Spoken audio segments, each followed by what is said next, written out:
मध्य प्रदेश सरकार के उच्च शिक्षा मंत्री डॉक्टर मोहन यादव ने गुरुवार को एमजीएम पीजी कॉलेज इटारसी के वाणिज्य संकाय भवन का लोकार्पण किया। 5.25 करोड़ रुपए की लागत से निर्मित इस नए कॉलेज भवन के उद्घाटन अवसर पर विधायक एवं पूर्व विधानसभा अध्यक्ष डॉक्टर सीतासरण शर्मा, सोहागपुर विधायक विजयपाल सिंह भी बतौर अतिथि के रूप में समारोह में शामिल हुए। शिक्षा के क्षेत्र में नगर इटारसी भी तेजी से आत्मनिर्भरता की ओर अग्रसर हो रहा है, जिसका उदाहरण शासकीय एमजीएम कॉलेज का यह वाणिज्य संकाय विषय का नया भवन है, जिसका निर्माण तो करीब 1 वर्ष पूर्व ही हो गया था, लेकिन किन्हीं कारणों से लोकार्पण आज 25 अगस्त 2022 को हुआ है। उपरोक्त लोकार्पण समारोह के अतिथियों ने सर्वप्रथम कन्या पूजन किया, फिर देवी सरस्वती पूजन से समारोह का शुभारंभ हुआ। सर्वप्रथम क्षेत्रवासियों की ओर से विधायक डॉक्टर सीतासरण शर्मा ने मुख्य अतिथि एवं मध्य प्रदेश सरकार के उच्च शिक्षा मंत्री डॉक्टर मोहन यादव का स्वागत किया। इसके बाद नगर पालिका अध्यक्ष पंकज चोरे, नगर भाजपा अध्यक्ष मयंक महतो, प्राचार्य डॉक्टर आर.एस. मेहता सहित कॉलेज के समस्त स्टाफ ने भी मंत्री, विधायक सहित सभी अतिथियों का स्वागत किया। एमजीएम कॉलेज के प्राचार्य डॉक्टर आर.एस. मेहता ने अपने स्वागत भाषण में एमजीएम कॉलेज की महत्वता से अवगत कराते हुए कहा कि लोकार्पण समारोह के अवसर पर मंचासीन हमारे अतिथिगण हमारे बीच उपस्थित है। सम्माननीय डॉक्टर मोहन गुप्ता जी, जो हमारे उच्च शिक्षा मंत्री डॉक्टर मोहन यादव जी, जिनके अथक प्रयासों से हमारे प्रदेश में राष्ट्रीय शिक्षा नीति 2022 का सफल क्रियान्वयन हो सका है और हमारे प्रदेश को ऐसा गौरव प्राप्त हुआ है कि हम देश में नंबर 1 हुए हैं। सोहागपुर विधायक ठाकुर विजयपाल सिंह ने अपने संक्षिप्त उद्बोधन में कहा कि डॉक्टर शर्मा के प्रयासों से संपूर्ण नर्मदांचल शिक्षा के क्षेत्र में अग्रसर है। क्षेत्र के विधायक डॉक्टर सीतासरण शर्मा ने अपने प्रभावशाली उद्बोधन में मंत्री श्री यादव का परिचय समस्त उपस्थित जनों को दिया। फिर शहर के दोनों शासकीय महाविद्यालयों में एमए, एमसीए, एमए अंग्रेजी, एमए संस्कृत व विधि की कक्षाएं प्रारंभ करने की मांग सहित कुछ अन्य मांगे डॉक्टर मोहन यादव के समक्ष रखी। उनका राजनीतिक सफर भी लंबा है। विद्यार्थी परिषद से उज्जैन डेवलपमेंट अथॉरिटी के चेयरमैन बने 35 वर्ष की उम्र में और 2008 से निरंतर विधायक थे भारतीय जनता पार्टी। आपने सब विधाओं में है, साइंस में बीएससी है, आर्ट्स में एमए है, पॉलिटिकल साइंस में, बिजनेस में एडमिनिस्ट्रेशन में एमबीए है, एलएलबी है और पीएचडी भी है। यही राजा आए तो उससे कुछ मांगे नहीं, तो मांगने वाले को भी बुरा लगता, सुनने वाले को तो राजा को भी लगता है। तो 2-3 मांगे, लंबी बात नहीं करेंगे। बात तो हम आदरणीय डॉक्टर मोहन यादव साहब की सुनेंगे। हमने उन्हें बाबई के कॉलेज में सुना है, हमने उन्हें बाबई के एक सामाजिक राजनीतिक कार्यक्रम में सुना है। प्रकांड विद्वान है और विधायक विधानसभा में तो सुना ही है। एक तो यहाँ एमजीएम में एमए अंग्रेजी, एमए संस्कृत, एमसीए, बीए संगीत और उसमें इलाका लिखा नहीं। अभी एक सप्लीमेंट्री आदत है, कॉलेज में भी भरते रहे, स्कूल में भी भरते रहे। सप्लीमेंट्री परीक्षा नहीं, कॉपी की सप्लीमेंट्री, एक सप्लीमेंट्री अध्यापन और देंगे आपको। इनकी क्लासेस प्रारंभ करने के समय, सब्जेक्ट प्रारंभ करने के संबंध में मेरा आपसे अनुरोध। कन्या महाविद्यालय में जो प्रिंसिपल साहब बैठे हैं, अभी वहां भी एक बिल्डिंग बन रही है, आपसे समय लेंगे यदि आप समय दे सकेंगे हमें तो। एमए समाजशास्त्र और एम काम, ये आपने जैसे विधानसभा में कहा मैं जानता हूँ भाई इतने सब्जेक्ट शुरू करना, जनभागीदारी शुरू करो, परमिशन दे देंगे। फिर तो एम काम 30 सालों से चल रहा है, 30 साल। यदि इसके लिए शासकीय मंजूरी हो सके तो बड़ी कृपा होगी। समारोह के मुख्य अतिथि एवं उच्च शिक्षा मंत्री डॉक्टर मोहन यादव ने इस नए भवन की महत्वता को महाभारत काल के लाक्षागृह भवन से जोड़ते हुए कहा कि ये 3 तल है, 16 कक्षों का निर्माण हुआ है। एक व्याख्यान कक्ष, एक कंप्यूटर कक्ष, ग्रंथालय, 2 स्टाफ रूम, एक प्राचार्य कक्ष। खास बात इसमें यह है कि आगे चलकर दिव्यांगों के लिए भी नवीन भवन में लिफ्ट की गुंजाइश रखी गई है।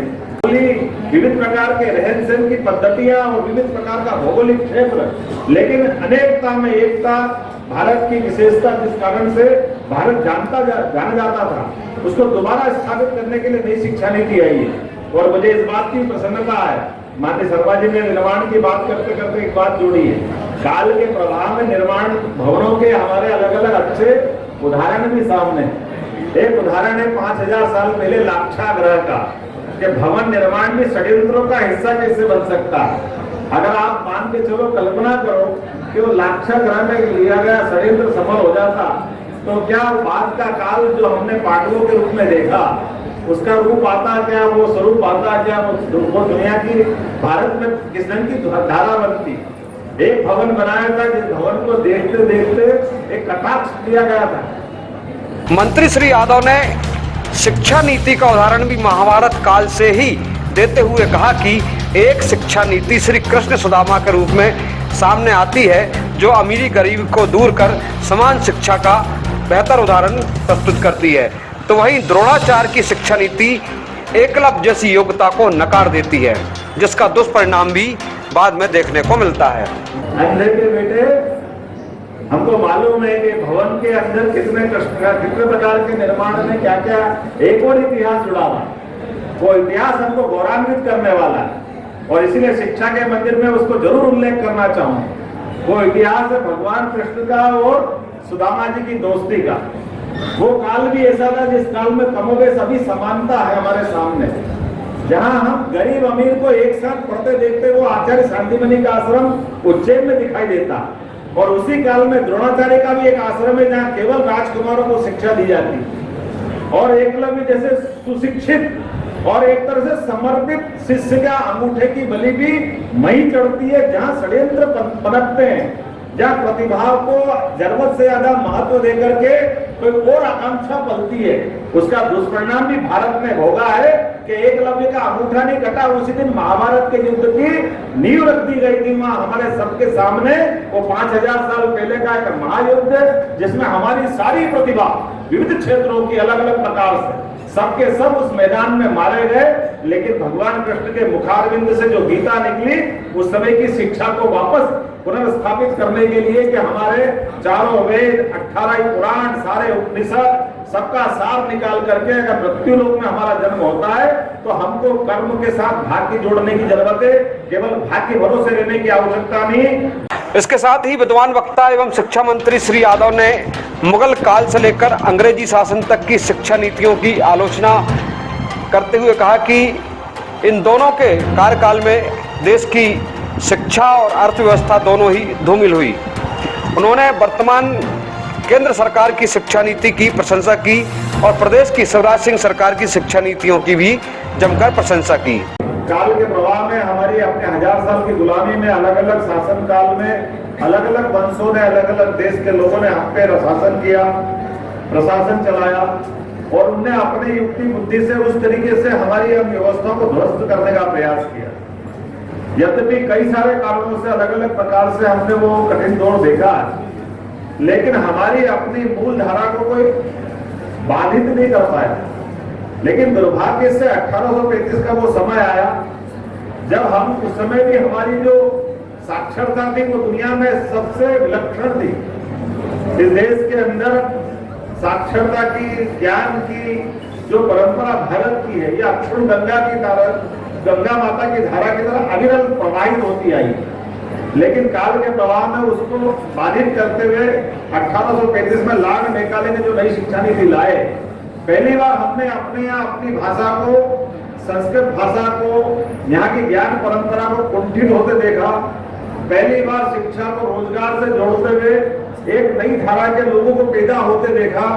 जन्म से वो भले ही भारतीय थे, लेकिन उनके संस्कार और उनकी व्यवस्था में कहीं अंग्रेजी झलक दिखाई देने लगी और काल के प्रभाव में वो सारी चीजें हो गई, जिसके कारण से हमारे अपने देश के अंदर आज भी हमारा अपना आत्मज्ञान, आत्मसंयम, आत्मविश्वास डोल गया। कितना कार्यक्रम के अंत में विधायक प्रतिनिधि एमजीएम कॉलेज दीपक अठोत्रा ने सभी अतिथियों को स्मृति चिन्ह प्रदान कर सम्मानित किया।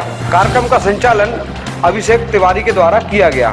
अन्य अतिथियों के रूप में भाजपा नेता पीयूष शर्मा, महिला भाजपा मोर्चा की प्रदेश अध्यक्ष माया नारोलिया, किसान मोर्चा के प्रदेश अध्यक्ष दर्शन सिंह चौधरी के अलावा एमजीएम कॉलेज के पूर्व विद्वान प्राचार्यगण भी शामिल हुए। इसके अलावा शहर के सभी भाजपा नेता कार्यकर्ता बड़ी संख्या में कार्यक्रम में शामिल हुए। जिस हाल में यह आयोजन रखा गया था वहां बैठने की क्षमता महज 200-250 लोगों की थी, लेकिन यहां आए 500 से 700 के बीच में, जिसके कारण बड़ी गहमागहमी भी बनी रही। अनेक पार्षदों को बैठने के लिए कुर्सी नहीं मिली, खड़े रहना पड़ा। कार्यक्रम के बाद विधायक डॉक्टर शर्मा ने सभी पार्षदों एवं सभी भाजपा कार्यकर्ताओं की मुलाकात उच्च शिक्षा मंत्री मोहन यादव से कराई। इस प्रकार लंबे इंतजार के बाद एमजीएम कॉलेज का यह वाणिज्य संकाय भवन आज लोकार्पित हो गया। Bureau report Itarsi.